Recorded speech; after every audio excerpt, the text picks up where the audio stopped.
ইস,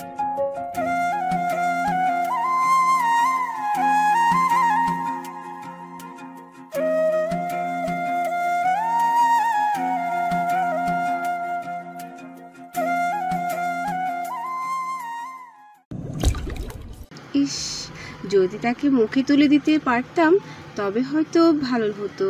নুরি মেহরুবের হাতের দিকে তাকিয়ে এসব ভাবছে, তখনই ওর চাচা সাইফুল সাহেব বলেন, নুরি, একটা কাজ করো, তুই যদি পারিস তাহলে মেহরুবের মুখে খাবার তুলে দে, যেহেতু ওর খাবারের সময় পাশে দাঁড়িয়ে দায়িত্ব নিলি। আসলে আজ সকালে ফ্যাক্টরিতে একটা কাজ করতে গিয়ে বেশ খানিকটা কেটে গেছে ওর হাত। মেহরুব থতমত খেয়ে যায় চাচার এমন কথায়। নুরিও বেশ ঘাবড়ে যায়, মনে মনে তো এটাই চেয়েছিল, তাই বলে এত তাড়াতাড়ি বাস্তব হয়ে যাবে? নুরি মাথা নাড়িয়ে উত্তর দেয়, আচ্ছা। এই বলে রান্নাঘরের দিকে যায়, নিজে হাত ধুয়ে একটা বাটিতে মেহরুবের হাত ধোয়ার জন্য পানি নিয়ে আসে। এদিকে এশা মেহরাজকে ভালোভাবে খাবার তুলে দিচ্ছে। মেহরাজ তো ভেবেছিল এখানেও গালাগালি করবে, কিন্তু আল্লাহর কি এক দয়া ঢুকেছে এশার ভেতরে, সে আজ মেহরাজকে বেশ সম্মানই দিচ্ছে। মেহরাজ মনে মনে ভাবে, সমস্যা কি? সবার সামনে সম্মান দিচ্ছে, ঘরে গিয়ে লাথিও যদি মেরে দেয় তাতেই আলহামদুলিল্লাহ। নুরি একটা বাটিতে পানি নিয়ে এসে মেহরুবের পাশে চেয়ার আলগা করে বসে, তারপর মেহরুবকে উদ্দেশ্য করে বলে, হাতটা ধুয়ে নিন, আমি খাইয়ে দেব। নুরির বেশ লজ্জা লাগছে, কারণ পরে না তার দাদাজান আর দাদিজান তাকে নিয়ে মজা করে, আর এসা তো করবে। তার চাচিরাও বেশ মজার মানুষ, ঠিকই তাকে নিয়ে হাসাহাসি করবেন। মেহরুব এক পলক তাকায় নুরির দিকে, তারপর বাটিতে হাত ডুবিয়ে দেয়। মেহরুবের হাত ধোয়া শেষ হলে নুরি টেবিলের উপর বাটি রেখে নিজের হাত দিয়ে মেহরুবের হাত আলতো করে ধরে, তারপর ধীর কণ্ঠে বলে, দাঁড়ান, পানি তুলে দিই হাতে, তাহলে আর বেশি কষ্ট হবে না। এই বলে নিজের পরনে থাকা নরম কাপড়ের তৈরি নামাজের হিজাব দিয়ে আলতো করে অতি যত্ন সহ মেহরুবের হাত মুছে দিতে থাকে। চাচার সামনে এসব করতে বেশ লজ্জা লাগছে তার, কিন্তু এটা তো তার বাপ চাচারই আদেশ। হাত মুছে দিয়ে নুরি মেহরুবের প্লেট নিজের হাতে তুলে নেয়। মেহরুব কিছুটা ওর দিকে ঘুরে যায়। নুরি নরম হাতে যত্ন সহকারে আপন পুরুষের মুখে খাবার তুলে দেয়। মেহরুব চোখ বন্ধ করে নেয়। আজ কয়েক মাস পর কারো হাতে খাবার খেলো। আগে সবসময় মেহিনুর ওকে খাইয়ে দিত, কারণ ওর হাত পা সবসময় এদিক ওদিক কাটাছেঁড়া থাকতো, কিন্তু এখন তো বোন নেই, তাই কেউ মুখে তুলে দেয় না খাবার। আজ এতদিন পর কেউ মুখে তুলে দিল, তাও এত যত্নে, আর যে দিল সে তার আপন বেগম। বেশ ভালো লাগছে মেহেরুবের বিষয়টি। এদিকে মেহেরাজের খাওয়া শেষ, সে উঠে এশার অন্যায় হাত মুছতে মুছতে তার কানে ফিসফিসিয়ে বলে, বউ, তাড়াতাড়ি ঘরে এসো, এই মুহূর্তেই, নয়তো সবার সামনে ঘরে নিয়ে যাব। এশা সামনের দিকে তাকিয়ে দাঁত চেপে বলে, নিজে তো খেয়ে দিয়ে আরামে পেয়ে গেছিস, এখন কি আমি না খেয়ে থাকবো? মেহেরাজ চারিপাশে তাকিয়ে বাঁকা চোখে বলে, ওহ সরি, তাহলে খেতেই আসো, বেশ এনার্জিরও প্রয়োজন আছে। এই বলে মেহেরাজ এশার ওড়না ছেড়ে দিয়ে উপরের দিকে চলে যায়। এশার আগে দাঁত চেপে মেহেরাজের যাওয়ার পানে এক পলক তাকিয়ে তার খাবারের প্লেট নিয়ে রান্নাঘরে যায়। নুরি মেহেরুবকে খাওয়াতে খাওয়াতে এক পলক ওদের দিকে তাকায়, তারপর মুচকি হেসে ওঠে। মেহরুব এক দৃষ্টিতে তার নুরি ফুলের সেই মনোমুগ্ধকর হাসি দেখতে পায়। মেয়েটা যেমন সুন্দর তেমন সুন্দর তার প্রতিটা আচরণ, তেমন সুন্দর তার হাসি। মানুষ সব দিক দিয়ে এত স্মুথ হয় কিভাবে, এটাই মেহরুব খুঁজে পায় না। তার মতো শ্যামবর্ণের পুরুষের কপালে এত সুন্দর মেয়ে লেখা আছে, এটা ভাবতেই অদ্ভুত লাগে মেহরুবের। নুরিকে মেহরুব আলগোছে বলে, এভাবে হাসিস না, তোর এই হাসি আমার আত্মা অব্দি উত্তাল করে দেয়। মেহরুবের এমন কথায় নুরির মুখ সাথে সাথে শুকনো হয়ে আসে। অবাক হয়ে এসে প্রশ্ন করে, আমি হাসলাম, আপনার মুখ দিয়ে সেটা আপনার আত্মায় কিভাবে যাবে? মেহরুব মৃদু হেসে বলে, বোকা নুরি ফুল, তুই সব বুঝবি না। নুরি ফুল ঠিক কত বছর পর নুরির মেহরুব ভাই তাকে এই নামে ডাকলো তা তার মনে নেই। সেই ছোটবেলায় মেহরুব তাকে নুরি ফুল বলে ডাকতো, কিন্তু বড় হওয়ার পর কখনোই ডাকেনি, আজ প্রথম। নুরি মেহরুবের মুখে খাবার তুলে দিতে দিতে বলে, মেহরুব ভাই, আবার ডাকবেন? আবেগের তাড়নায় নুরি নিজের মনের আবদার সামনাসামনি প্রকাশ পেয়ে যাচ্ছিল, তবে যখন বুঝে কি বলছে তখন মাঝপথে বন্ধ করে দেয়। মেহরুব মুচকি হেসে বলে, ডাকবো, এখন থেকে সারা জীবন ডাকবো, নুরি ফুল বলি ডাকবো। নুরি লজ্জায় পড়ে যায়, কি থেকে কি হচ্ছে, বেশ অবাক হয়ে যাচ্ছে সে মেহরুবের আচরণে। হয়তো তাহাজ্জুদের মোনাজাতে কান্না করা দোয়া কবুল হয়ে গেছে আল্লাহর দরবারে, তাই হয়তো তার মেহরুব ভাই তার প্রতি আসক্ত হয়ে যাচ্ছে। মেহরুবকে খাইয়ে নুরি মেহরুবের একটু খাবার অতি আবেশে মুখে তুলে নেয়। আর খাবার খায় না, যতটুকু ছিল ততটুকুই খেয়ে উঠে যায়। মেহরুব যাওয়ার পর বাড়ির সব মহিলারাও টেবিলে বসে পড়েন। এসা ভেবেছিল হয়তো এই বাড়ির মহিলারা তাকে কটু চোখে দেখবে, কিন্তু সে ভুল। তার নিজের বোনের মতো আপন করে নিয়েছে তাকে। নুরি উঠে গিয়ে দেখে মেহরুব ছোটদের সাথে বসার ঘরে সোফায় বসে টিভিতে ইসলামিক একটা হাদিস শুনছে। তাদের বাড়ির পিচ্চিরা একটা কাজ নিয়ে পড়ে, সেটা হলো কে কার থেকে বেশি হাদিস পারে, তার ব্যাখ্যা পারে, কে কোরআনের কোন আয়াত পারে বুঝিয়ে বলতে। এসব প্রতিযোগিতা তাদের মধ্যে লেগেই থাকে। নুরি একটা মলম নিয়ে মেহরুবের সামনে যায়, তারপর মেহরুবকে মলমটা দিয়ে বলে, মেহরু ভাই, এটা লাগিয়ে নিন, হাতের ব্যথা কমে যাবে। মেহরুব নুরির কথা বিরক্তি নিয়ে বলে, আরে দূর, এসব টুকটাক কাটার জন্য ওষুধ লাগাতে হয় নাকি? এমনি ঠিক হয়ে যাবে। নুরি জানে মেহরুব আস্ত একটা অলস লোক, নিজের বেলায় খুব অলস। এত বড় ঝড়ঝাপটা নিজের উপর দিয়ে গেলেও কোনো অভিযোগ করে না, উল্টো এসব কিছুই না বলে উড়িয়ে দেয় সব। নুরি মেহরুবের পাশে ওষুধটা রেখে যেতে যেতে বলে, আশা করি আমার কথাটি রাখবেন। মেহরুব এক পলক নুরির যাওয়ার পানে তাকে ওষুধটা নিজ হাতে নিয়ে লাগিয়ে দেয় হাতে। এদিকে এসা ঘরে এসে দেখে মেহরাজ বিছানায় শুয়ে আছে। এটা দেখেই তোর ঠান্ডা মেজাজ গরম হয়ে যায়। এসা ক্ষিপ্ত হয়ে বিছানার দিকে এগিয়ে বলে, আমি কোথায় ঘুমাবো? মেহরাজ নিজের হাত এলিয়ে দিয়ে এশাকে দেখিয়ে বলে। এখানে। এশা চোখ বন্ধ করে নিজের রাগকে সামলাতে চেষ্টা করে বলে, আমি এখানে ঘুমাবো না। মেহরাজ মুচকি হেসে বলে, সমস্যা নেই, তাহলে তুমি বিছানায় ঘুমিয়ে যাও আর আমি তোমার বুকে মাথা রেখে ঘুমিয়ে যাব। সেদিন রিসর্টে যেভাবে ঘুমিয়েছিলাম, হবে তো বউ? এশা মেহরাজের দিকে তাকিয়ে বলে, বাবা মেহরাজ, বেশি উড়িস না। আজ কিন্তু আমার পায়ে জুতা আছে, তাই একটা বাড়িও মাটিতে পড়বে না। বাবার কথা শুনে মেহরাজের বেশ রাগ হয়। মেহরাজের এক লাফ দিয়ে উঠে এশার দিকে তাকিয়ে বলে, ঈশ্বর বাচ্চা, চুপচাপ এসে ঘুমিয়ে যা, নয়তো বিয়ের দিন রাতে যে কাজ অসম্পূর্ণ রেখেছি তা আজ ঠায় ঠায় পূর্ণ করব। এশা কি এসব ভয় পাওয়ার মেয়ে? এশা উল্টো বিছানায় দুই হাঁটু দিয়ে ভর করে বসে মেহরাজের কলার টেনে ধরে দাঁত চেপে বলে, যে হাত দিয়ে ছুবি সেই হাতে কেটে রেখে দেবো, ভুলে যাস না আমি এশা তালুকদার। মেহরাজ তো এবার মোক্ষম সুযোগ পায়। আর দেরি না করে এশার কোমর জড়িয়ে ধরে একদম নিজের মুখের সামনে ধরে বলে, তোমায় শুধু ছুবো না, তোমার সাথে সংসার করে 4-5টি বাচ্চার বাপ হয়ে দেখাবো। এশা তালুকদার, মনে রেখো, আমিও মেহরাজ সিদ্দিক। এশা মেহরাজের দিকে অবাক দৃষ্টিতে তাকিয়ে বলে, তুই তাহলে নিজেকে এই পরিবারের কেউই মনে করিস না? মেহরাজ বলে, হ্যাঁ, মনে করি। এ পরিবারই আমার সব, এটাই আমার অস্তিত্ব, এখানেই বড় হয়েছি আমি। তবে সত্য তো সত্যই, আমি মেহরাজ তালুকদার নয়, আমি মেহরাজ সিদ্দিক। আমার বাবা ওয়াজিদ সিদ্দিক, তাই সেই ক্ষেত্রেও আমিও মেহরাজ সিদ্দিক। এশা মেহরাজের হাতের বাঁধন থেকে বেরিয়ে আসতে অনেক নড়াচড়া করে, কিন্তু মেহরাজ ওকে আরো শক্ত করে আঁকড়ে ধরে রাখে। এশা এতে চোখ রাঙিয়ে বলে, মেহরাজ ছাড় বলছি, নয়তো উষ্টা হবে কিন্তু এখন। মেহরাজ উল্টো এশার ওড়না ওর কাছ থেকে ছাড়িয়ে নিয়ে ওর চুল ছেড়ে দিয়ে এশার চুলে হাত বুলাতে বুলাতে বলে, রাতে যখন ধরেছি তখন আর সকালের আগে ছাড়বো না।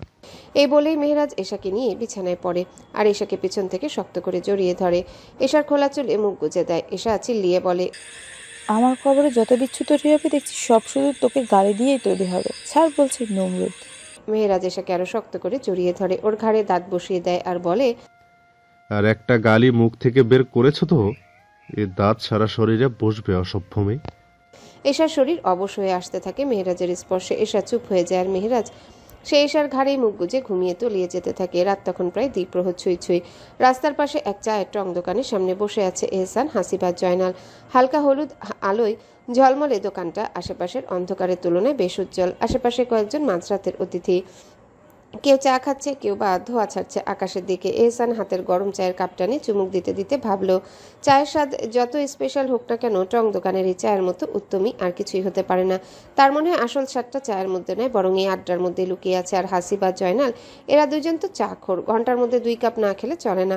বিশেষ করে জয়নাল তো এক কাঠি সরেশ। এহসান আর হাসিব যখন মাত্র প্রথম কাপ শেষ করেছে, তখন জয়নাল ইতিমধ্যেই 2 কাপ সাবার করে ফেলেছে। এহসান কাপটা টেবিলে নামিয়ে জয়নালের দিকে তাকিয়ে বলল, বেশি চা খাস না, নইলে আবার লিভার কিডনি ফাইটা যাবে।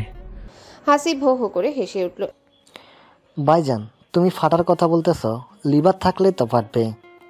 এতদিন এত চা খেতে খেতে এসব লিভার কিডনি নষ্ট হয়ে গেছে। এহসান মুচকি হেসে হাসিবের দিকে তাকালো। তাহলে ও বেঁচে আছে কিভাবে? জয়নাল তখন আরেক কাপ চা নিয়ে বসেছে। কাপটা হাতে নিয়ে বিরক্ত মুখে বলল, ভাইজান, ওর কথা তুমি শুনো না, ও একটা শালা ইবলিশ। সব সময় আমার পিছনে লেগে থাকে। এহসান চায়ের কাপে আরেকটা চুমুক দিল। ধোঁয়া উঠছে কাপ থেকে, সেই সাথে কথাগুলো যেন ধোঁয়ার মতো হালকা হয়ে মিলিয়ে যাচ্ছে বাতাসে। নির্বাচন শেষ হলেই দুইটার বিয়ে করে দিবি। এরপর তোদের একজনের পিছনে আর একজন লাগার সময় পাবি না, নিজের বউ নিয়ে ব্যস্ত থাকবি। হাসিব মুচকি হেসে চোখ ছোট করলো। আরে ভাইজান, এত তাড়াতাড়ি এত বিয়া কইরা কি করবো? এহসান হাসতে হাসতে বলল, আর শালা আমি তো ভেবে রাখছি, আল্লাহ যদি আমার ছেলে দেয় তোদের দুজনের মেয়েকে নিজের ঘরে তুলম, তোরা তো আমার বেটাকে শ্বশুর হবে, তখন তারপর দেখায় মনে নাতি নাতির খেলা। জয়নাল আর হাসিব মৃদু হেসে মাথা নাড়ায়। এহসান এই কথাটা প্রায়ই বলে, যদি আল্লাহ তাকে দুইটা ছেলে দেন তাহলে হাসিবের এক মেয়ে আর জয়নালের এক মেয়ে নিজের ছেলের জন্য বউ করে নেবে। কথাটা বলার সময় চোখে এক ধরনের স্বপ্নীল আলো খেলে যায়। একটা বড় পরিবার, সবাই একসাথে, হাসি খুশি একটা জীবন। রাতের নীরবতা ধীরে ধীরে আরো গভীর হতে থাকে। চায়ের ধোঁয়া মিলিয়ে যায় বাতাসে, কিন্তু আড্ডার উষ্ণতা থেকে যায় ঠিক আগের মতোই। অনেকক্ষণ তিন ভাই মিলে আড্ডা দিয়ে এবার বাড়ির পথে পা বাড়ায় এহসান। রাস্তা নিস্তব্ধ, শহরের ব্যস্ততা অনেক আগে ঘুমিয়ে পড়েছে। আকাশে চাঁদের আলো ছড়িয়ে আছে, কিন্তু এহসানের মন অন্য কোথাও। অন্যদিকে মেহনুর ব্যালকনিতে বসে অপেক্ষা করতে করতে ক্লান্ত হয়ে গেছে। রাত 10:30 থেকে বসে আছে, এখন বাজে 12টা। এহসানের আসার কোনো খবর নেই, তাই অজু করে এসে কোরআন তেলাওয়াত শুরু করেছে। পবিত্র আয়াতের প্রতিটা শব্দ তার হৃদয়ে প্রশান্তি ছড়িয়ে দেয়, কিন্তু অপেক্ষার এক ধরনের উদ্বেগ যেন তাকে ছাড়তে চায় না। হঠাৎ বাইরে গাড়ির শব্দ কানে এলো। কোরআনের খাতা বন্ধ করে উঠে দাঁড়ায় মেহনুর। গেটের দিকে তাকিয়ে দেখে এহসান। তার হৃদস্পন্দন একটু বেড়ে যায়। দ্রুত পা চালিয়ে সিঁড়ি বেয়ে নিচে নামে, সদর দরজা খুলে দেয়। দরজায় কড়া নাড়ার আগেই দরজা খুলে যায়। এহসান বুঝে যায় এটা তার আপন বেগমই। একটু মুচকি হেসে তাকায় মেহনুরের দিকে। মেহনুর শীতল দৃষ্টিতে তাকিয়ে থাকে, যেন অভিমান লুকানো সেই চোখের তারায়।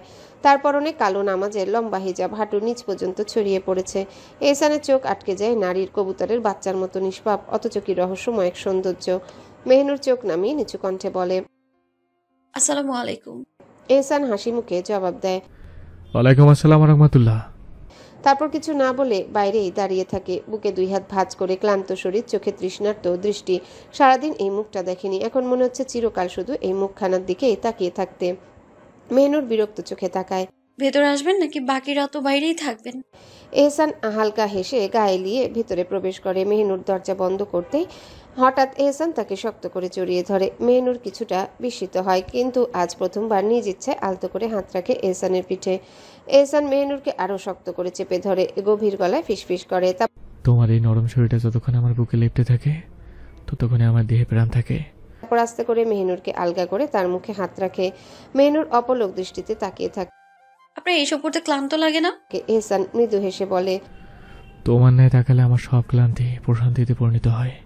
এরপর আর কিছু না বলে মেহনুরের ঠোঁটে নিজের ঠোঁট ডুবিয়ে দেয়। মেহনুরের ভেতরটা দুরু দুরু করছে, এটা তাদের ঘর নয়, যদি কেউ দেখে ফেলে। কিন্তু বাধা দেওয়ার কথা মনে আসলেও দেয় না, শুধু চোখ বন্ধ করে অনুভব করে এহসানের উষ্ণতা। কিছুক্ষণ পর এহসান ধীরে ধীরে তাকে ছেড়ে দেয়। মেহনুরের লজ্জায় মাখা মুখ আরো লাল হয়ে যায়। এহসান প্রশান্ত দৃষ্টিতে তাকিয়ে থাকে। আপনি হাত মুখ ধুয়ে আসুন, আমি খাবার দিচ্ছি। এহসান হাসি মুখে মাথা নাড়ে। মেহনুরের কপালে আলতো করে ঠোঁট ছুঁয়ে ঘরের দিকে চলে যায়। মেহনুর রান্নাঘরের দিকে এগিয়ে যায়, মনে এক অদ্ভুত প্রশান্তি নিয়ে। রাতের ছাদে দুটি নীরব প্রতিচ্ছবি, রাত গভীর, আকাশে অসংখ্য তারা জ্বলজ্বল করছে। এহসান আর মেহনুর ছাদে দাঁড়িয়ে আছে। মেহনুর এক দৃষ্টিতে চাঁদের দিকে তাকিয়ে আছে, আর এহসান তাকিয়ে আছে মেহনুরের দিকে। তার কাছে ভয়ঙ্কর সুন্দর বলতে একটাই জিনিস, তার নারী। তার জন্য আকাশের সৌন্দর্যের কোনো মূল্য নেই। সে তার নারীরকেই এর চেয়ে বেশি সুন্দর ঘেরা মনে করে। কিছুক্ষণ চুপ থাকার পর মেহনুর ধীর কণ্ঠে বলে, কিছু প্রশ্নের উত্তর দেবেন? এহসান গম্ভীর গলায় জিজ্ঞাসা করে, কেমন প্রশ্ন? মেহনুর দীর্ঘশ্বাস ফেলে। আপনাকে আপন করার কথা ভাবলে কিছু প্রশ্ন আমার সামনে এসে দাঁড়ায়। এহসান একটু অন্যমনস্ক হয়ে যায়। কি সেগুলো? মেহনুর আকাশ থেকে দৃষ্টি সরিয়ে এহসানের পানে তাকায়। আমার বাপ চাচাকে আপনি এত ঘৃণা কেন করেন? আমি জানি তারা ভুল করেছে, কিন্তু আসল সত্যটা কি? এহসান চোখ নামিয়ে নেয়, গভীর শ্বাস নেয়। থাক প্রয়োজন এইসব জানার, শুনলে ঠিক থাকতে পারবে না। মেহনুর মলিন হাসে। সত্য কখনো চাপা থাকে না, আমি যেভাবেই হোক জানবো, তাই আপনার মুখ থেকেই শুনতে চাই, বলুন না প্লিজ। এহসান তিক্ত হেসে বলে, সত্যি শুনতে চাও? মেহনুর মাথা নাড়ে। হ্যাঁ, শুনবো। এহসান আরেকবার তিক্তভাবে হাসে, তারপর গভীর কণ্ঠে বলা শুরু করে, সালটা 2007 শেষের দিক, মেয়েরাজা তুমি তখন তালুকদার বাড়ির অংশ। আমি তখন হয়তো 10 কিংবা 11 বছরের একটা বাচ্চা।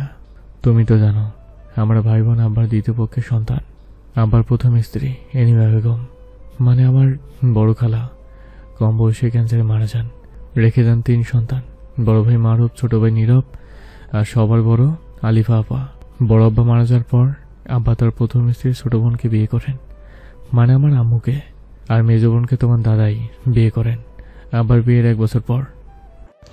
এহসান দীর্ঘশ্বাস ফেলে মেহিনুরের দিকে তাকায়। মেহিনুর তার দিকে এক দৃষ্টিতে তাকিয়েছে, যেন আরো কিছু জানার অপেক্ষায়।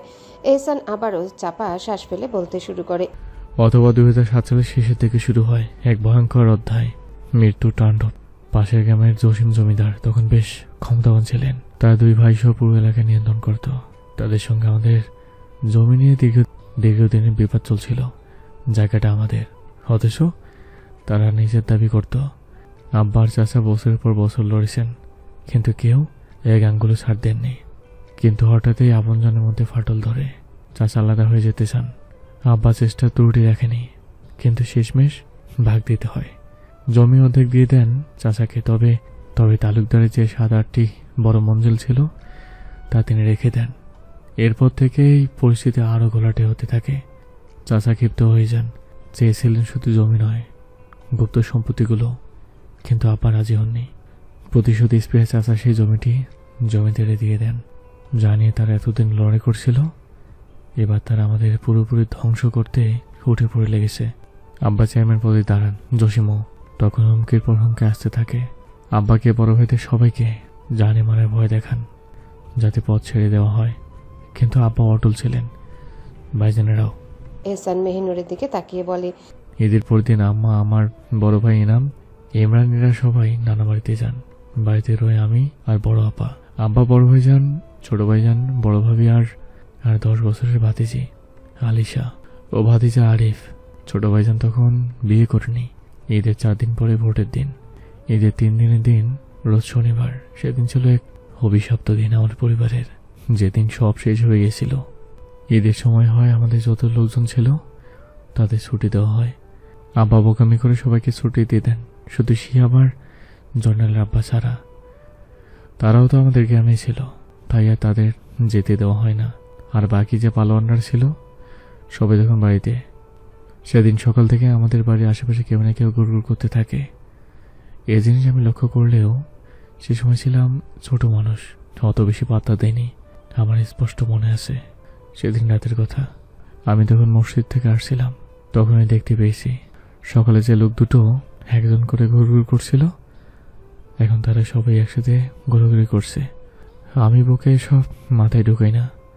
বাড়ি এসে ভেবেছিলাম আব্বা নয়তো ভাইয়াকে বলবো, কিন্তু তা আর হয়ে ওঠেনি। বড় আপা তার হাতের সন্দেশ বানিয়েছিলেন, সেটাই তৃপ্তি সহকারে খেতে বসে যাই। সাথে ভুলেও যাই ওর কথা বলতে। রাতের খাবার খেয়ে বসলাম, আমরা সবাই একসাথে খেলাম। খেয়ে উঠানে বের হই আমি, আব্বা আর ছোট ভাইজান। তিনি তখন দেখতে পাই আমাদের গেটের বাইরে অনেক লোক। আব্বা বেশ অবাক হয়ে যান, এসব কি হচ্ছে এখানে। আব্বা সামনে এগোতে আমাদের গেট ভেঙে একটা ট্রাক প্রবেশ করে। তিনি ভয়ে ছিটকে দূরে সরে যায়। ট্রাক থেকে নেমে এসে জসিম আর তার 2 ভাই, সাথে তাদের পালোয়ানরা। জসিম এসে আব্বার সামনে দাঁড়িয়ে কথা বলে, শুনলি না তো, এখন বহুত পস্তাবি। ছোট ভাইজান বাঘের মতো জসিমের দিকে তেড়ে এসেছে। বলে, তো সাহস কি রে? ভাইজান অতটুকুই বলতে পারে। তার বুক বরাবর 7-8টা গুলি একসাথে করে দেওয়া হয়। আমি সেদিন শুধু তাকিয়েছিলাম, শুধুই তাকিয়ে। ওই মুহূর্তে আগে আমার ভাইজান আমার সাথে মজা করছিল, আর এই ভাইজান গুলিবিদ্ধ হয়ে মাটিতে লুটিয়ে পড়ল। আমি আর আব্বা তখন থমকে দাঁড়িয়ে আছি। কিছু বলতে যাব, তখনই ওরা আমার হাত পা বেঁধে জমিনে হাঁটু গেড়ে বসিয়ে দেয়। ঘরে গিয়ে টেনে বের করে আনে আমার বড় ভাইজান, তার ছোট ছেলে, আমার বড় আপা, আমার ভাবি, আমার ভাতিজাকে একে একে টেনে হেঁচড়ে বের করে আনে। জানিস, সেদিন আমার খুব কষ্ট হয়েছিল, দম বন্ধ হয়ে আসছিল। কেন জানিস? আমার বোনকে, ভাবিকে হারাম পুরুষ দেখে নিয়েছিল। তারা আমার চোখের সামনে আমার বড় ভাইজানটাকে কুপিয়ে ফেলে দেয়, একেবারে মেরে ফেলে। কিন্তু কেন জানি আমার কান্না আসেনি। আমি পাথর হয়ে গিয়েছিলাম। আমি শুধু দেখছিলাম ওরা আমার ভাইজানের শরীরটা টুকরো টুকরো করে তা থেকে রক্ত বের করে আমার আর আব্বাকে গোসল করায়। জানিস, তোর বাপ চাচা কিন্তু গেটের বাইরেই ছিল, তারা সেখানেই ছিল। তারা কিভাবে পারলো এমনটা করতে? এক একজন এক একবার উকি মেরে দেখে যায় এসে। একটু পরপর কিন্তু কিন্তু কিছু করে না। অথচ এরাই ছিল আমার আপন বাতিজের গলি জব্দি ছিঁড়ে আনে ওরা। এতেও আমার কষ্ট হয়নি। হয়ে গেছে তো হয়ে গেছে, কিন্তু কিন্তু এই বলে এহসান থেমে যায়, বুক ফেটে কলিজা বেরিয়ে আসতে চায়। মেহনুর নিজের মধ্যে নেই, একটা ঘোরের মধ্যে চলে গেছে। অঝরে কাঁদছে সে। এই নির্মম পরিস্থিতির কথা শুনে কতই না অসহায় ছিল সেদিন তার ছোট্ট পাপিষ্ট পুরুষটা। এহসান এবার কেঁদে উঠে মেহনুরের দিকে তাকিয়ে বলে, কিন্তু ওরা আমার ফুলের মতো দুই বোন, আমার বড় আপা আমার ভাবিকে, আমার ভাতিজিকে টেনে সামনে নিয়ে আসে। তাদের কাপড় টেনে খুলে ফেলে, তারা চিৎকার করে, আকুতি করে, কিন্তু সম্ভব হয় না। আমার আব্বা চিৎকার করে বলেন, আল্লাহর দোহাই লাগে, প্রয়োজনে সব নিয়ে নাও, আমায় মেরে নাতিকে ছেড়ে দাও। আমি হাউমাউ করে কেঁদে উঠি, কিন্তু হয় না, কিচ্ছু হয় না। আমি চোখ বন্ধ করে নেই, সামনে আমার মনের ইজ্জত হানি সেই চিৎকার আর দৃশ্য। আমার ভাতিজি অব্দি ছাড় পায় না। তার বয়স মাত্র 8 ছিল, তার কি দোষ ছিল? তাকে একজন বালক দর্শন করে মেরে ফেলে। আমার ভাবি আর বড় আপাকে ততক্ষণ দর্শন করা হয় যতক্ষণ তারা মরে না যায়। কিন্তু একটা ব্যাপার ভালো হয়, আমার ভাবি আর আপা বেশি সময় বাঁচে না, তাড়াতাড়ি মরে যায়। জানিস মেনুর, আজও না আমার কানে আমার বোনের সেই আত্মচিৎকার ভেসে ওঠে। তোর বাপ চাচা চাইলে বাঁচাতে পারতো রে, চাইলেই পারতো, কিন্তু তা করেনি। তারা আমায় মানেনি। কেন মানেনি জানিস? একসাথে আমার ভাইজানেরা এসে আবার মারবে বলে তারা চলে যায়। এই গ্রামের মানুষ সব জানতো, অথচ কেউ কিছু বলেনি। ভয়, শুধু ভয়। তাই আমি বড় হওয়ার পর থেকে তাদের ভয় রাখি, ক্ষমতার দাপটে ভয় রাখি, কারণ তাদের এই ভয় আমাদের শেষ করে দিয়েছে। তবে সেই বেড়াবার ঠিকই আছেন, তবে ওরা তাকেও মেরে ফেলেছে, জয়নালের আব্বাকেও, সাথে সব শেষ হয়ে যায়। এহসান মেহনুরের দিকে তাকিয়ে বলে, জানিস, আপন মানুষের মনের কাটিয়ে তোলা খুব কষ্টদায়ক হয় রে। আর আমার 3 ভাই আর আমার আব্বা একসাথে 5টা খাটিয়া কাঁধে তুলেছিলাম, 5টা, তাও একদিনই রে। এহসান আর কিছু বলতে পারে না। মেহনুর অঝরে কাঁদছে, ঠোঁট চেপে কান্না থামানোর চেষ্টা করছে, পারছে না। ভেতরটা ফেটে যাচ্ছে নিজের বাপ চাচার এমন মির্জাফরির কথা শুনে। তারা চাইলেই পারত সব ঠিক করতে, কিন্তু কিছু করেনি। রাতের নীরবতায় শুধু নিঃশব্দ কান্নায় শব্দ ভেসে আসছে। মেহনুর মাথা নিচু করে কাঁদছে, চোখ থেকে টুপটুপ করে পানি পড়ে তার হাতের উপরে। ওর দেহ অবশ হয়ে এসেছে, হৃদয়ের গহীন থেকে একরাশ বেদনা যেন নিঃশব্দে ঝরে পড়ছে। এহসান মেহনুরের দিকে তাকিয়ে হেসে বলে, দেখো, তুমি শুনেই কাঁদছ, আর অথচ আমি এইসবের স্বয়ং সাক্ষী। আচ্ছা, এরপরে কি তুমি আমি ঘৃণা করবে, নিজের বাপ চাচার পক্ষে নেবে, কোনটা? মেহনুর চোখ মুছে এহসানের দিকে তাকায় গভীর দৃষ্টিতে, তারপর ধীর স্থির কণ্ঠে বলে, ঘৃণা আমি আপনাকে এখন করি না, সেটা আগেই বলে দিয়েছি। আর পক্ষ নেয়ার কথা যদি বলেন, তাহলে কোনো পশুও তাদের পক্ষে কথা বলবে না। তবে আমি আপনার মতো তাদের ঘৃণা করতে পারবো না, যতই হোক, তারাই তো আমার আপনজন। এহসানের মুখ থেকে হাসিটা মিলিয়ে যায়, মলিন কণ্ঠে প্রশ্ন করে, আর আমি কি তোমার? মেহনুর একটু দ্বিধা না করে বলে, আপনি আমার পাপিষ্ঠ পুরুষ, আমার প্রাণপ্রিয় পুরুষ। এহসান থমকে যায়। এমন উত্তর সে কল্পনাও করেনি। কিছুক্ষণ চুপ থেকে বলে, আবেগের তাড়না বলছো না তো? মেহনুর এবার আকাশের দিকে তাকিয়ে দীর্ঘশ্বাস ফেলে। আপনি আমার আবেগ নন, আপনি আমার বাস্তব, আপনিই আমার সব। এই কয়দিনে আমি তা উপলব্ধি করেছি ঠিকই। এহসান এবার আরো গভীরভাবে তাকায় মেহনুরের চোখে। ভালোবাসো আমায়? মেহনুর এক মুহূর্ত এহসানের চোখের দিকে তাকিয়ে থাকে, তারপর নরম কণ্ঠে বলে, হয়তো না, আবার হয়তো হ্যাঁ, আমি এটা জানি না। তবে আমি জানি, আমি শুধু আপনার সঙ্গে থাকতে চাই। এহসান বুঝে যায় আপন নারী তাকেই চাইলো। কাশি দিয়ে গলা পরিষ্কার করে বলে, একটা কথা রাখবি? মেহনুর নিজের চোখ মুছতে মুছতে বলে, বলুন, রাখবো। এহসান দীর্ঘশ্বাস ফেলে। আমায় একবার জড়িয়ে ধরবি? মেহনুর কিছু না বলে চুপচাপ 2 কদম এগিয়ে আসে। এহসান চোখের পানে একবার তাকায়, তারপর আর এক মুহূর্ত দেরি না করে শক্ত করে এহসানকে জড়িয়ে ধরে। এহসানের বুকের গভীরে মুখ লুকিয়ে ফেলে, যেন সারা জীবনের জন্য লুকিয়ে থাকতে চায় ওখানে। তারপর ধীরে ফিসফিস করে বলে, এই পাপিষ্ঠ বুকটাই আমার জন্য সর্বোত্তম ঠাই, এই বুকে আমি সারা জীবন থাকতে চাই। এহসান মেহনুরের মাথায় আলতো করে হাত বুলিয়ে দেয়, গভীর ভালোবাসায় বলে, চিন্তা করো না, পাপিষ্ঠ বুকছো, এই পাপিষ্ঠ আমিও তোমার, শুধু তোমার, শুধুই তোমার। মেহনুর আরো শক্ত করে এহসানকে আঁকড়ে ধরে। ও ভেবেছিল আজ জিজ্ঞাসা করবে কেন এহসান তাকে এত ভালোবাসে, কিন্তু সে প্রশ্ন আর করা হলো না। এহসান এবার মেহনুরের কানের কাছে মুখ নিয়ে ফিসফিস করে বলে, আমার বোকা ফুল, তোমায় আমি ভীষণ ভালোবাসি, ভীষণ। তুমি আমার ভোরের কুয়াশায় ফোটা এক স্নিগ্ধ ফুল, যার ছোঁয়ায় আমি বেকুল হয়ে উঠি রে। এই বলে সে মেহনুরকে আলতো করে কোলে তুলে নেয়। উদ্দেশ্য ঘরে ফেরা। ঘরে এসে মেহনুরকে বিছানায় শুইয়ে দেয় এহসান। তারপর বাতি নিভিয়ে নিজেও ধীরে ধীরে শুয়ে পড়ে। মেহনুরের বুকের কাছে মুখ লুকিয়ে নেয়। মেহনুর আলতো হাতে এহসানের মাথায় বিলি কাটতে থাকে, যেন আশ্বাস দিচ্ছে, তুমি একা নও, আমি আছি তোমার পাশে। এহসান প্রশান্তির নেশায় চোখ বুজে নেয়। এই প্রথম দীর্ঘদিন পর সে নিজেকে একটু নিরাপদ মনে হয়, একটু ভালো লাগে, যেন সব অন্ধকারের পরেও আলো আছে, এক নিঃশ্বাস ভালোবাসার আলো। ফজরের পর নুরি ছাদে চা নিয়ে এসেছে মেহরুবের জন্য। মেহরুব ছাদে রাখা সোফায় বসে ওজিফা হাতে নিয়ে সূরা ইয়াসিন তেলাওয়াত করতে ব্যস্ত। নুরি আর চোখে একবার মেহরুবের দিকে তাকিয়ে মেহরুবের সামনে এগিয়ে গিয়ে চায়ের কাপটা টেবিলে রাখে। মেহরুবও সেই সময় তেলাওয়াত শেষ। ওজিফাখানায় ভাঁজ দিয়ে মেহরুব চোখ তুলে তাকায় নুরির পানে। একখানা সাদা হিজাব পরনে নুরির। এই হিজাব 3 বছর আগে সে দাদা জানের সাথে ওমরা করতে গিয়েছিল, তখনই এনেছিল। এনে একটা মেহনুরকে আরেকটা নুরিকে দিয়েছিল। নুরিকে নামাজের হিজাব পরা অবস্থায় বাচ্চা বাচ্চা লাগে, সুন্দরময় মুখখানা গোল হয়ে প্রদর্শন হয়। এত মায়া লাগে দেখতে। মেহরুব নুরির দিকে তাকিয়ে বলে, আর চোখে যে তাকাচ্ছিস, চোখ তো বাঁকা হয়ে যাবে।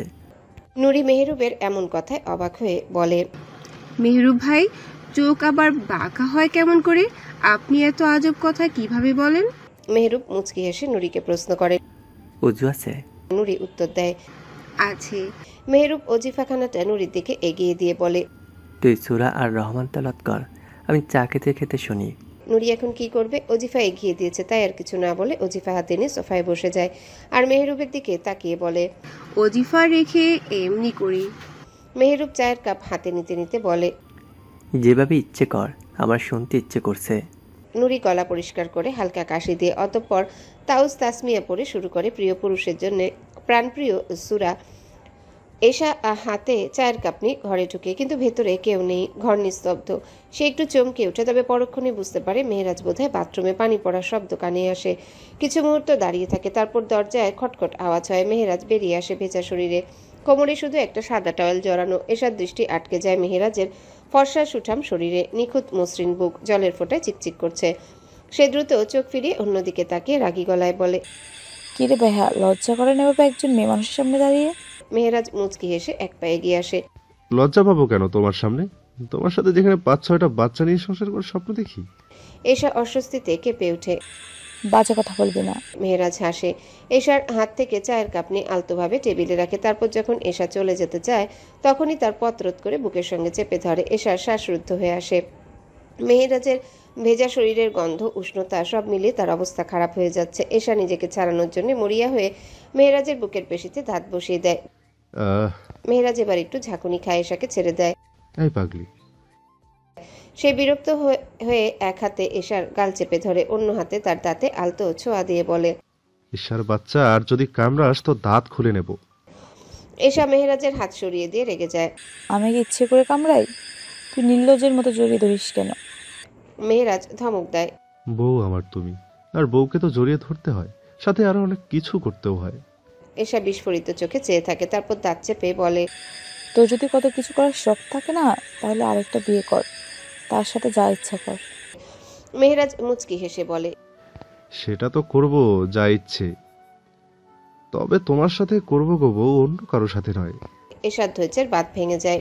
তোর জবান এত খারাপ কেন? মেহরাজ এবার থতমত খেয়ে যায়। সে সারাদিন গালাগালি করে, এখন এশাই তার জবান খারাপ বলছে।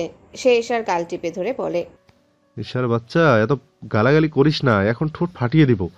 এশা মেহরাজের হাত সরিয়ে দিয়ে চেঁচিয়ে ওঠে, এসের বাচ্চাকে সম্মান দিয়ে কথা বল। মেহরাজ হেসে চোখ কুচকে বলে, রে আমার সম্মান বতী রে, তা শুনি কি কারণে আপনায় আমি সম্মান করব ম্যাডাম? এশা দাঁতে দাঁত চেপে বলে, আমি তোর বউ, আর বউকে সম্মান দিতে হয়। মেহরাজ ঠোঁট কামড়ে হাসে। তাই নাকি? তাহলে স্বামীকে সম্মান দিতে হয়, এটা কি জানো না? এশা চুপ হয়ে যায়। তার নিজের মুখে স্বীকার করে ফেলেছে যে সে মেহরাজের বউ। এই মুহূর্তে মেহরাজ আরও এক ধাপ এগিয়ে আসে, তার চোখে বিদ্রুপাত্মক হাসি, মুখ ক্রমশ নেমে আসছে এশার দিকে। ঠোঁট ছুতে এশা চোখ বড় করে দেখে, তারপর কোনো কিছু না ভেবে 2 হাতে মেহরাজের কোমর জড়ানো টাওয়েল চেপে ধরে বলে, আর একবার যদি নিজের মুখ এগোনোর চেষ্টা করিস তো এই টাওয়ার তোর কোমরে থাকবে না, বলে দিলাম। মেহেরাজ থমকে যায়, তারপর একবার নিজের কোমরের দিকে তাকায়, এরপর ঠোঁট কেটে হেসে বলে, খুলে ফেললে ফেলো, লজ্জা তো তুই পাবি, আমি না। কথা বলেই সে ঠোঁট বসিয়ে দেয় এশার ঠোঁটে, গভীরভাবে আঁকড়ে ধরে। এশা হালকা চিৎকার করে, মেহেরাজের পেটে খামচি দেয়, কিন্তু কোনো লাভ হয় না। এবার সে সুযোগ বুঝে মেহেরাজের ঠোঁট কামড়ে ধরে ছাড়ানোর জন্যে, কিন্তু তাও সম্ভব হয় না। আজ মেহেরাজকে ধরেছে, ধরার মতো, ছাড়ার নাম নেই। কেটে গেছে 10টি দিন, নির্বাচন, আর মাত্র 10 দিন পরই নির্বাচন। এহসান দিনের পর দিন দৌড়ঝাঁপ করেই চলেছে, খাওয়া দাওয়া ভুলে গেছে, ঘুম নেই চোখে, শুধু রাজনীতি আর ক্ষমতার লড়াই, প্রতিদিনের মিছিল, প্রতিদিনের সংঘর্ষ। তার প্রতিপক্ষ তাকে শেষ করে দেওয়ার জন্য যে কতবার পরিকল্পনা এঁটেছে তার কোনো ইয়াত্তা নেই, কিন্তু এহসানও কম যায় না। তার লোকজন যেন ছায়ার মতো পাশে থাকে, বিপদ আসার আগেই প্রতিপক্ষকে মাটিতে নামিয়ে দিতে একটুও দ্বিধা করে না। বিরোধী দল রাকিব, যার 3 ভাই এহসানের হাতে খুন হয়েছে, সে কি এত সহজে হাল ছাড়বে? তার প্রতিশোধের আগুনে পুরো শহর পুড়তে বসেছে। ভোটে জেতা তার লক্ষ্য নয়, তার লক্ষ্য একটা, এহসানকে শেষ করা। কিন্তু প্রতিবারই ব্যর্থ হচ্ছে, তবু সে লড়ে যাচ্ছে, এক মুহূর্তের জন্য পিছু হটছে না।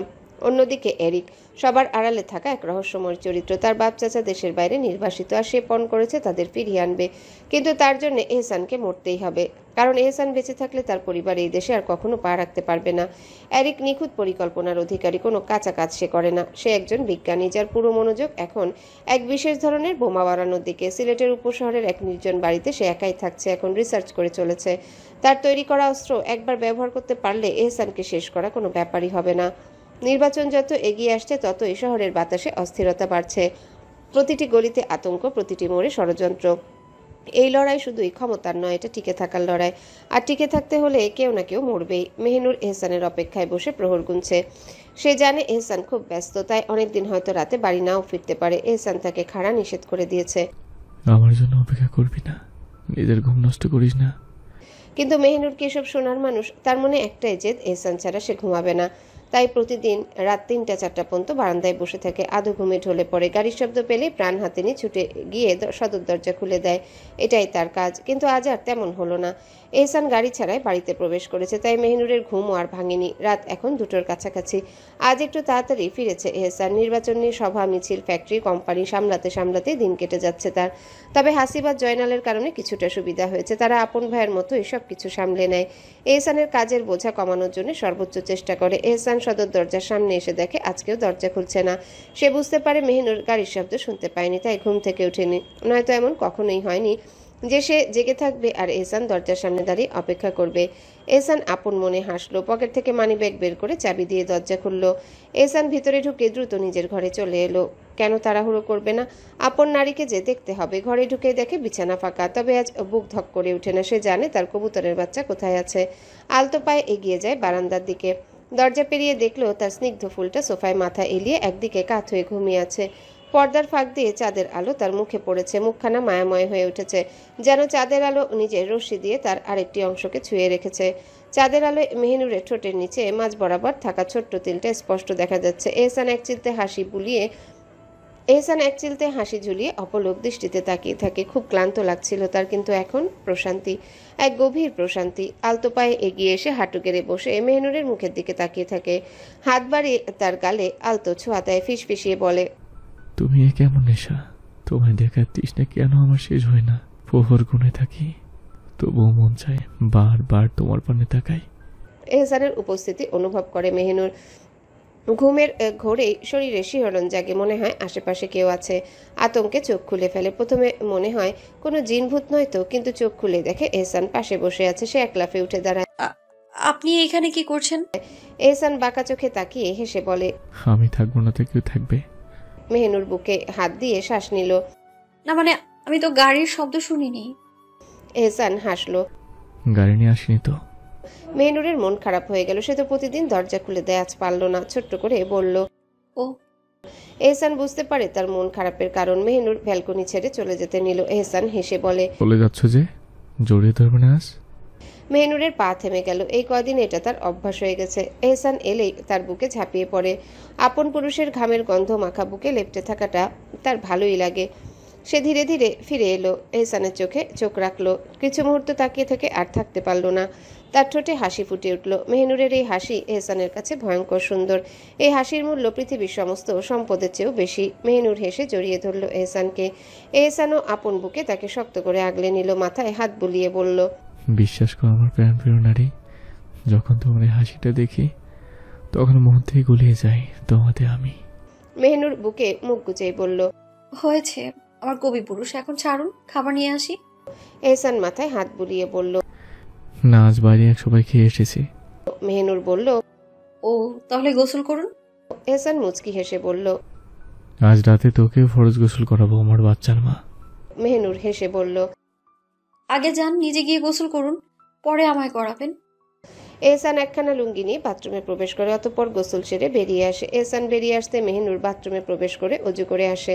মেহনুর বাইরে আসতেই এহসান ওকে বলে, একদিন তুই যদি অসুস্থ না থাকিস তাহলে এতদিনে আমি বাচ্চার বাবার সুখবরটা পেয়ে যেতাম রে, কবুতরের বাচ্চা। মেহনুর বেশ চটে যায় এই কথা। এহসানের দিকে তাকিয়ে শান্ত গলায় বলে, শুধু সুখবর পেতেন না, বাচ্চা দুনিয়াতে এসে সে আপনাকে আব্বাও ডেকে নিত। অসভ্য লোক, সবসময় শুধু অশুভ কথা। এই বলে মেহনুর অন্যদিকে চলে যেতে নিলে এহসান মেহনুরকে পিছন থেকে আটকে ধরে আর ওর গালে মুখ গুজে বলে, জান, তাহলে আমায় আব্বার ডাক শোনার স্বপ্নটা পূরণ করে দাও। এই বলে এহসান মেহনুরের কোমরে ধীর হাতে জড়িয়ে ধরে। মেহনুর খিলখিলিয়ে হেসে উঠে সুরসুরির কারণে। এহসান আরো শক্ত করে জড়িয়ে ধরে বলে, জান, কিছু তো বলো। মেহনুর কোনো উত্তর দেয় না। কি বা উত্তর দিবে? সে নিজেও তো চায় এহসানের সঙ্গে একটা সুন্দর সংসার সাজাতে, একজন মুত্তাকি স্ত্রী হয়ে দেখাতে। এহসান মেহনুরের গালের কাছে মুখ নিয়ে আসে। মেহনুর লজ্জায় মুখ সরিয়ে নেয়। এহসান হেসে বলে, ওরে আমার লজ্জাবতী লতাপাতা রে, এত লজ্জা তুমি কোথা থেকে পাও? মেহনুর এটা শুনে লজ্জায় বলে, ইস, দেখি সরুন তো, সবসময় আপনি আমার লজ্জায় ফেলে দেন। এহসান এবার মেহনুরকে নিজের দিকে ঘুরিয়ে তার গালে আলতো হাত রেখে বলে, আজ সব লজ্জা চলে যাবে। মেহনুর কিছু বলে না। সে শুধু এটা ভাবছে এই মুহূর্তে তার লজ্জায় মাটির নিচে ঢুকে যাওয়ার অবস্থা। আর এর পরের মুহূর্তগুলোতে তার কি হবে? লজ্জায় কি বেঁচে থাকবে নাকি লজ্জা পেয়ে পেয়ে মরে যাবে? এহসান মেহনুরকে আবারও প্রশ্ন করে। মেয়ে চোখ দিয়ে উজু করেছে তো? মেহনুর মাথা নাড়ায়। হ্যাঁ, আপনি? এহসান মৃদু হেসে মেহনুরকে কোলে তুলে নেয়। হ্যাঁ করেছি। এই বলে একটু এগিয়ে যায় বিছানার দিকে। মেহনুর এহসানের বুকে লেপ্টে আছে। এহসান মেহনুরের দিকে তাকিয়ে বলে, তাহলে তোমার লজ্জাকে ফি আমার নিলে বলে দাও। এই বলেই আলতো করে শুইয়ে দেয় মেহনুরকে, অতঃপর বাতি নিভিয়ে দেয়। মেহনুর এতক্ষণ শুধু এহসানের দিকেই তাকিয়ে আছে। ভেতরটা কেমন খচখচ করছে। আজ সে পারবে নিজের স্বামীর হাতে নিজের ইজ্জত তুলে দিতে, সেই সম্মান যা সে এতদিন নিজের নফসের সঙ্গে যুদ্ধ করে আগলে রেখেছে শুধু তার আপন হালাল পুরুষের জন্যে। আজ তার জন্য রাখা সম্মান তার হাতেই তুলে দেবে মেহনুর সারা জীবনের জন্য। এহসান এগিয়ে এসে আলতো হাতে মেহনুরের ওন্নাখানা সরিয়ে নেয়। তারপর মেহনুরের দিকে ঝুঁকে ওর কানে কানে বলে, পড়ো। মেহনুর লজ্জা মাখা গলায় পড়ে, হে আল্লাহ, আমাদেরকে শয়তান থেকে রক্ষা করুন এবং যে সন্তান আপনি আমাদের দান করবেন তাকে শয়তান থেকে দূরে রাখুন। অতঃপর এহসান মেহনুরের ঠোঁটে আপন ঠোঁট ছুঁয়ে দেয়। এতদিন এই অধর শুধু এই মুখশ্রীতে স্থান পেয়েছিল, কিন্তু আজ এই আপন অধরখানা আপন নারী সমগ্র শরীরে জায়গা করে নিল। সারা ঘর জুড়ে ছড়িয়ে পড়ল এহসানের বেয়াদব নারী সেই ভয়ঙ্কর সুন্দর লজ্জামাখা খিলখিল হাসি, সঙ্গে এহসানের মন ভোলানো মুচকি হাসি। দুজনে পাড়ি জমায় এক সুখে ঘেরা দুনিয়ায়। অনেক মুহূর্ত পর এহসান মেহনুরের কাছে মুখ নিয়ে এসে বলে, জান, যতই নড়াচড়া কান্নাকাটি করবে ততই তোমার কষ্ট হবে, আমার না। মেহনুর এহসানের কাঁধে খামচে ধরে বলে, অনেক হয়েছে, এবার ছাড়ুন। মেহনুর আর কিছু বলার আগে এহসান ওর মুখে এসে পড়া চুলগুলো কানের পাশে গুজে দিতে দিতে বলে, ধরেছি, যেহেতু কোনো ছাড়াছাড়ি নেই। মেহনুর জেদ করে বলে, না ছাড়লে আমি কিন্তু চিৎকার করব। এহসান মুচকি হেসে বলে, সেটাই তো করছি এতক্ষণ ধরে। মেহনুর চুপ হয়ে যায়। এই পুরুষের সঙ্গে কথা বলাটাই অযথা। এহসান মেহনুরের গলায় ও বুকে ছড়িয়ে চিটিয়ে থাকা চুলগুলো সরিয়ে আবারও ওর গলায় মুখ গুজে দেয়। এহসানের দাড়ি যতবার ওর ত্বকে স্পর্শ করেছে ততবারই মেহনুর খিলখিলিয়ে হেসে উঠেছে। এবারও তাই হলো। এহসান মেহনুরের হাসি শুনে মুখ তুলে ওর দিকে তাকিয়ে বলে, এ কেমন নমুনা গো বউ, এই কাদো এই আবার হাসো। মেহনুর লজ্জায় ঠোঁট কামড়ে হেসে ফেলে। এহসান শব্দ করে হেসে আপন নাড়িতে আবারও ডুব দেয়। রাত 4টা বাজতে চলল। মেহনুর বিছানায় শুয়ে আছে, তবে এহসানের বুকে নয়, বিছানায়। কারণ এহসান গোসল করতে গেছে, কিন্তু মেহনুর গোসল করতে যায়নি। কারণ গোসল করার জন্যে ওঠার যে শক্তি প্রয়োজন তার শরীরে তা আপাতত নেই। মনে হচ্ছে সব হাড় গুড়িয়ে কেউ ভেঙে দিয়েছে। যদিও এহসান কোনো কষ্ট দেয়নি, তাও তার বেশ কষ্ট হচ্ছে। ব্যথায় সারা শরীর গুড়িয়ে যাচ্ছে মনে হচ্ছে। মেহনুর উঠতে পারছে না। শুয়ে শুয়ে কিছু সময় আগের ঘটে যাওয়া ঘটনাগুলোর কথা ভাবছে আর মুচকি মুচকি হাসছে। এহসান গোসল করে বেরিয়ে আসে বাথরুম থেকে। চুলের পানি মুছতে মুছতে এগিয়ে আসে মেহনুরের কাছে। এহসানকে দেখে মেহনুরের বেশ লজ্জা লাগছে, মরে যেতে ইচ্ছা করছে লজ্জায়। এহসানকে দেখে সাথে সাথেই মুখে ঝাঁপ দিয়ে দেয় মেহনুর। মেহনুরকে এমন করতে দেখে এহসান এগিয়ে এসে হেসে ওর পাশে এসে বিছানায় বসতে বসতে বলে, ওগো লজ্জাবতী, লজ্জার পাতা আর লজ্জা পেও না। কয়েকদিনের মধ্যে তুমি আমার বাচ্চার মা হয়ে যাবে। এই এত লজ্জা পেলে চলবে তোমার শুনি? মেহনুর আগের মতো থেকে বলে, নির্লজ্জ পুরুষ, আর লজ্জা দেবেন না, এমনিতেই আমি মরে যাচ্ছি লজ্জায়। এহসান একটু এগিয়ে গিয়ে হাত দিয়ে আলতো টান দিয়ে মেহনুরের মুখ থেকে কাঁথা সরিয়ে বলে, চলো তোমার লজ্জা আবার ভাঙিয়ে দেওয়ার চেষ্টা করি। মেহনুর চোখ বড় বড় করে তাকায় এহসানের দিকে, তারপর বলে, আমি আর আপনার কাছে জীবনেও যাব না। এহসান অবাক হয়ে বলে, আমাদের ডাকি তোমার পছন্দ হয়নি? মেহনুর এবার একটু রেগে গিয়ে বলে, কি করেছেন আপনি আমার সাথে? মনে হচ্ছে কেউ শরীরের সব হাড় ভেঙে দিয়েছে। এহসান ঠোঁট কামড়ে হেসে বলে, কি করেছি? চলো আবার করে দেখাই। এহসানের এমন কথায় মেহনুর অন্যদিকে চোখ নিয়ে বলে, অসভ্য পুরুষ। ফিরে চোখ ঘুরিয়ে এহসানের পানে তাকায়। গায়ে গেঞ্জি নেই, একখানা লুঙ্গি পড়েছে। এলোমেলো চুল থেকে এখনো পানির ফোঁটা পড়ছে। মেহনুর আজ মন ভরা দূষিত তাকিয়ে থাকে এহসানের পানে। আজ তার লজ্জা না লাগছে তাকাতে এহসানের পানে, আর না দ্বিধা। সে ঠায় এক দৃষ্টিতে তাকিয়ে থাকে এহসানের পানে। এহসান মেহনুরের এই দৃষ্টি লক্ষ্য করে শীতল গলায় বলে, কি দেখো? মেহনুর নিষ্পলক চোখে বলে, আপনাকে। এহসান মেহনুরের দিকে এগিয়ে আসে আর তার দিকে ঝুঁকে বলে, এবার দেখো, মন ভরে দেখো, মনে রেখো, এই আমি শুধুই তোমার। মেহনুর আলতো হাত তুলে এহসানের গাল নিজে দুই হাতে রাখে আর বলে, আমি কল্পনাও করিনি কোনোদিন আপনার মতো ভয়ঙ্কর সুন্দর পুরুষ আমার তকদিরে আল্লাহ লিখে রাখবেন।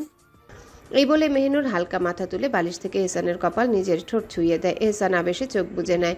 তার জীবনের শ্রেষ্ঠ পাওয়া এটা, যে তার নারী তাকে ভালোবাসে আলিঙ্গন করছে। মেহনুর আবারও বালিশে মাথা রেখে মুখ ভারী করে বলে, আমি তো উঠতেই পারছি না, ভেবেছিলাম তাহাজ্জুদ পড়বো। এহসান মেহনুরের কথায় ওর দিকে চোখ সরিয়ে ঘড়ির দিকে তাকিয়ে বলে, ফজরের আজান 4:30 শুরু হয়, আর এখন 4:20, তাই পড়তে পারবো। চলো তোমায় নিয়ে যাই। এই বলে এহসান মেহনুরের উপরের কাঁথা সরিয়ে নিল। মেহনুর আতকে উঠে তা আঁকড়ে ধরে বলে, এ কি করছেন? আমার শরীরে একটা কাপড় নেই, ছাড়ুন, আমি উঠে যাব। এহসান মেহনুরের এমন কথা শুনে হাসতে হাসতে বলে, এত কিছুর পর এত লজ্জা কোথা থেকে পাও তুমি? মেহনুর হালকা রাগী গলায় বলে, আমার যেখানে থেকেই পাই না কেন সেটা আপনার জানার প্রয়োজন নেই। এই কাঁথা সহ যদি পারেন আমার বাথরুমে দিয়ে আসুন, নয়তো চুপচাপ বসে থাকুন। এহসান আর কিছু বলে না, মুচকি হেসে উঠে দাঁড়ায়। তারপর কাঁথা সহই মেহনুরকে নিয়ে বাথরুমের বাথটাবে শুয়ে দেয় আর বলে, আমি কাপড় দিচ্ছি। এই বলে কক্ষে চলে আসে এবং একটা খয়েরি রঙের থ্রিপিস বাথরুমে রেখে আসে। এহসান চলে যাওয়ার পর মেহনুর নিজের লজ্জা নিজে গিলে অনেক কষ্টে গোসল সেরে নেয়। তার বেশ কষ্ট হচ্ছিল, সারা শরীরে ব্যথা করছে। এখনও এই ব্যথা তীব্র থেকে তীব্র হচ্ছে। মেহনুর গোসল করে অজু করে ধীর পায়ে বেরিয়ে আসে বাথরুম থেকে। এসে দেখতে পায় এহসান বিছানার বালিশ গুছিয়ে রাখছে। এহসান বিছানার চাদর সহ সব পাল্টে দিয়েছে। মেহনুর হালকা হেসে ওঠে। যে তার পুরুষ তার সব দিকেই খেয়াল রাখে। মেহনুরকে বেরিয়ে আসতে দেখে এহসান মেহনুরের পানে তাকায়। সেই সব সময়ের মতো তার দুনিয়া থমকে যায়। আপন নারী সামনে দাঁড়িয়েছে, ভেজা চুল থেকে টুপটুপ করে পানি গড়াচ্ছে, মুখশ্রীতে পানি লেগে আছে, মনে হচ্ছে মুক্ত ঝরছে। এহসান মেহনুরের দিকে এগিয়ে যায়। মেহনুরের সামনে এসে হালকা মাথা ঝুঁকিয়ে বলে, জান বেশি কষ্ট হচ্ছে? মেহনুর মাথা নাড়ে। হ্যাঁ, খুব বেশি। এহসান মেহনুরের গাল আলতো করে ছুঁয়ে বলে, চিন্তা করো না, সব ঠিক হয়ে যাবে, চলো নামাজ পড়ে। মেহনুর এহসানের পানে তাকায়। এবার সে স্পষ্টভাবে দেখতে পায় যে খাবলি এসে এহসানের শরীর কিভাবে ক্ষত বিক্ষত করেছে। ফর্সা শরীরে লাল খামচির দাগ স্পষ্ট। মেহনুর এহসানের কাঁধের একটা খামচির দাগে হাত বুলিয়ে বলে, ইস, কি করেছি আমি আপনার শরীরে? এহসান মেহনুরের মুখের দিকে তাকিয়ে হেসে বলে, তুমি যদি নিজ হাতে আমার মেরেও ফেলো, তাও আমি খুশি খুশি সেই মরণ মেনে নেব, কোনো অভিযোগ করব না। মেহনুরের কলিজা খচ করে। এ কথাই সে মনে মনে বলে এহসানকে বলে, আল্লাহ, এমন পরিস্থিতি যেন আমার স্বপ্নেও না আসে। যেন অজু করে আসুন, নামাজ পড়বেন না? এহসান মুচকি হেসে বাথরুমের দিকে পা বাড়ায়, উদ্দেশ্য অজু করা। মেহনুর ধীর পায়ে এগিয়ে গিয়ে কক্ষে থাকা ওয়ার্ড্রপ থেকে দুখানা জায়নামাজ হাতে তুলে নেয় এবং নিজে নামাজের হিজাব পরে নেয়। জায়নামাজ বিছিয়ে দেয় এহসানের জায়গা আগে আর নিজের জায়গা এহসানের পিছনে। সে চায় এহসান হোক ইমাম, সে পূর্ণ হয়ে তার সাথে তাহাজ্জুদ শুরু করুক আর শুরু হোক এক নতুন জীবন। এহসান উজু করে বেরিয়ে আসে, অতঃপর টুপি মাথায় পরে আলতো হেসে এসে জায়নামাজে দাঁড়ায় এবং নিজের আপন নারীর সাথে তাহাজ্জুদ শুরু করে আল্লাহর সন্তুষ্টি লাভের আশায়। কিন্তু 8 রাকাত পরে মোনাজাত করে মেহনুরের শরীর আর কুলায় না। সে জায়নামাজে শুয়ে পড়ে, শরীর অবশ হয়ে গেছে, তার মনে হচ্ছে জ্বর আসবে। এহসান মেহনুরকে শুয়ে যেতে দেখে মেহনুরের মাথার কাছে এসে বসে, নিজের কোলে মেহনুরের মাথা তুলে ওর মাথায় হাত বুলিয়ে দিতে দিতে বলে, ঔষধ দেবো কি? মেহনুর চোখ বন্ধ করে উত্তর দেয়, না, চা খেয়ে খাবো। এহসান মেহনুরের গালে হাত বুলিয়ে দিতে দিতে বলে, তেল শোনাবো কি? মেহনুর চোখ বুজে আলতো হেসে বলে, হ্যাঁ। এহসান অনুমতি পেয়ে নিজের গলার যত সুর আল্লাহ তাকে দান করেছেন তা টেনে তাউস পড়েন এবং সূরা ইয়াসিন তেলাওয়াত করতে শুরু করে। কেটে গেছে আরও 3টি দিন। এখন নির্বাচনের আর মাত্র 7 দিন বাকি। চারিদিকে ব্যস্ততার হাওয়া। এহসানের প্রতিটা দিন কাটছে দৌড়ঝাঁপ আর মিটিং মিছিলের মধ্য দিয়ে। এক মুহূর্ত যেন বিশ্রামের সুযোগ নেই তার। কিন্তু ব্যস্ততার মাঝেও এহসানের মনের এক কোণে সবসময় কেউ একজন থাকে, মেহনুর। সেদিন হঠাৎ করে মেহনুরের জ্বর উঠেছিল খুব, একেবারেই অবস্থা খারাপ। এহসানের বুক কেঁপে উঠেছিল তখন। বাইরের সব কাজ দৌড়ঝাঁপ সামলেও নিজের নারীকে সামলাতে এতটুকু খামতি রাখেনি সে। নিজের হাতে ওষুধ খাইয়ে দিয়েছে, পা ছুঁয়ে দেখেছে জ্বর কমল কিনা। রাতের পর রাত পাশে বসে থেকেছে। আল্লাহর রহমতে এখন মেহনুর অনেকটাই সুস্থ। শরীরটা ক্লান্ত হলেও মুখে সেই চিরচেনা শান্ত হাসি ফিরে এসেছে। এহসান নিজের ব্যস্ততার ভিড়ে থেকেও ঠিক সময় করে ঘরে ফিরে মেহনুরের পাশে বসে। মেহনুরও বুঝে তার এহসান যেন আরও ক্লান্ত, আরও ব্যস্ত, তাই নিজে এবার বেশি যত্ন নেয় এহসানের। একটু বেশি যত্নে জোর করে বিশ্রাম নিতে বলে। ব্যস্ত শহর সিলেট। জিন্দাবাজার পয়েন্টে আজ মানুষের ঢল নেমেছে, চারিপাশে ভিড়, সবার কাঁধে কাঁধ লেগে যাচ্ছে, কারো না কারো সাথে ধাক্কা খাচ্ছে সবাই। এই বিশৃঙ্খল ভিড়ের মাঝে ধীর পায়ে হাঁটছে এক যত্নশীল পুরুষ, তার নারীকে বুকের মধ্যে আগলে। নুরি অনুভব করছে চারিপাশে ভিড়, খেয়াল করছে কিভাবে মানুষ একে অপরের সাথে ধাক্কা খাচ্ছে, ছুটে যাচ্ছে ব্যস্ততার স্রোতে। কিন্তু তার শরীরে কেবল একজনেরই স্পর্শ লেগে আছে, তার আপন পুরুষ, তার মেহরুব ভাই। মেহরুব শক্ত করে নিজের বাহু দিয়ে আগলে রেখেছে নুরিকে, যেন কেউ তার শরীর ছুঁতে না পারে। প্রতি মুহূর্তে সে সতর্ক, 1 সেকেন্ডের জন্য হাত ছেড়ে দিচ্ছে না, যেন এই ব্যস্ত শহরের কোলাহলের মধ্যে নুরি থাকে কেবল তারই আশ্রয়ে। নুরির কিছু কেনাকাটা প্রয়োজন, তাই মেহরুব ওকে নিয়ে এসেছে, কিন্তু সে ভিড়ের কথা ভুলেই গেছে। তার একমাত্র লক্ষ্য নুরির নিরাপত্তা, তার স্বস্তি আর এই শহরের ব্যস্ততার মাঝেও তাকে নিজের কাছে রাখা। মেহরুব একটু ঝুঁকে ফিসফিস করে বলে, আমি আছি, চিন্তা করিস না। নুরি মৃদু হেসে মাথা ঝাঁকায়। সে জানে যত ভিড়ই থাক, যত ব্যস্ততায় থাকুক, তার আপন পুরুষের বাহুতে সে সবসময় নিরাপদ। আজ সকালে নুরি তার আব্বার কাছে এসে বলেছিল, আব্বা, আমার কিছু কাপড় কেনা দরকার, আপনার সময় হলে আমাকে এনে দেবেন, আমি লিস্ট দিয়ে দিচ্ছি। নুরির কথা শুনে তৌফিক তালুকদার কিছু বলতে যাচ্ছিলেন, কিন্তু তার আগে পাশে বসে থাকা মাজারুল সাহেব মেহরুবকে ডাক দেন। নিজের বাবার ডাকে দেরি হতে পারে, কিন্তু মেহরুবের আসতে দেরি হয় না। সামনে এসে দাঁড়াতেই গম্ভীর কণ্ঠে আদেশ দিলেন মাজারুল সাহেব, হ্যালো বন্ধুরা, পরবর্তী পার্ট খুব তাড়াতাড়ি আসবে, তো সবাই অপেক্ষায় থাকো। আর চ্যানেলটি যারা এখনো সাবস্ক্রাইব করোনি তারা পরবর্তী পার্ট দেখার জন্য চ্যানেলটি সাবস্ক্রাইব করে রেখো। ধন্যবাদ সবাইকে, আমাদের সাথেই থেকো।